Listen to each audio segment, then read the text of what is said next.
The Bible actually is a copyrighted book. It's interesting to find out who owns the copyright on the Bible. Who owns the copyright? Who wrote this Bible? And where did it come from? And who put up the money to make it the most important book ever published on the earth, that everybody has a copy of it in their language? Why is it so important? It has to do with the promotion of an ancient secret society and their particular agenda that they have for the world. They were the people behind Adolf Hitler who were promoting the new world order. And then comes in America, the Bushes with their new world order. And the Vatican talking about the coming of a new earth, a new world. And the whole new world order is an old ancient philosophy going back into the ancient world. And it has nothing to do with any people called Israel. The whole area we call today Israel is actually Canaan. And you will find that the Canaanites had a particular language called Phoenician. And the word Phoenician, going back to the ancient Phoenician peoples of the Middle East, give us today the Phoenician language is referred to as Hebrew. In fact, there is no Hebrew language. There is a Hebrew people that speak a language that we call them Hebrews, and therefore we say that they're speaking Hebrew. It's not Hebrew. It's a Phoenician Canaanite language. And we get the word Phoenician gives us our word phony. It comes from Phoenician. Phony and the phonics and words like that comes from Phoenician. So go back and look at the Phoenician people, and you will see that what we call Phoenicia is today referred to as Israel. Israel is the ancient land of Canaan in the Bible. You talk about all the horrible things that were going on in the land of Canaan. And that God cursed the land of Canaan and said it was a terrible place and to have nothing to do with it. Canaan today is called Israel. Israel is the land of Canaan today. And this is why this is when you get into the words and terms of where these words come from, and the incredible story about the Canaanite religion.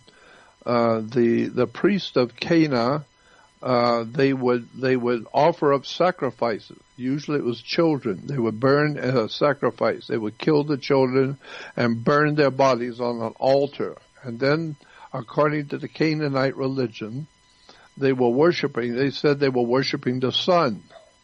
And the Canaanites called the sun Baal, B-A-A-L, Baal. Baal worship was the worship of the sun in the land of Canaan. Go back and look at it. Today, we say that we know that the priests of Canaan who were worshiping Baal, B-A-A-L, Baal as the sun, they were Baal worshippers, and they would offer up human sacrifice. They would kill children and people and then burn their bodies, but they were supposed to eat part of the burned bodies. They were burning the bodies so that God could smell the flesh. He liked smelling burnt flesh. And this is what we're told in the Canaanite religion, that God says, I love the smell of your sacrifices. The sacrifices were human, so when they're burning humans on the altar, God loved the smell of human bodies burning. And so that's where we get this idea that they were Baal worshippers, were eating the bodies of their sacrifices. And so they were from Canaan, and so they were Baal worshippers from Canaan, which gives us our word Cannibal or cannibal. Cannibal comes from Canaan, worshippers of worshiping Baal, Cannibal, cannibals. And this is what we call today Israel. Israel is the land of Cannibal worship, the sun god. The sun being B-A-A-L, Baal, or swastika, or tetragramma, Aton. All of this goes back to the sun worship, moon worship, Venus worship, the worship of the planet Saturn, the worship of the moon. All of these are ancient pagan religions, and nobody today gives a damn. Nobody seems to care. We just go along to get along, and whatever everybody else is doing, that's what we'll do. Everybody's going to the synagogue. Good. We'll all go to the synagogue too. Nobody seems to know when they get there where the word synagogue comes from.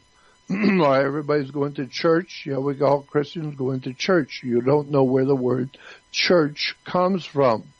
You need to go back and get a dictionary and look at the words and what you are supposedly involving yourself in, because you're involving yourself in a dark, ancient secret. And this is why the world is not getting any better, because we are based on lies, deception.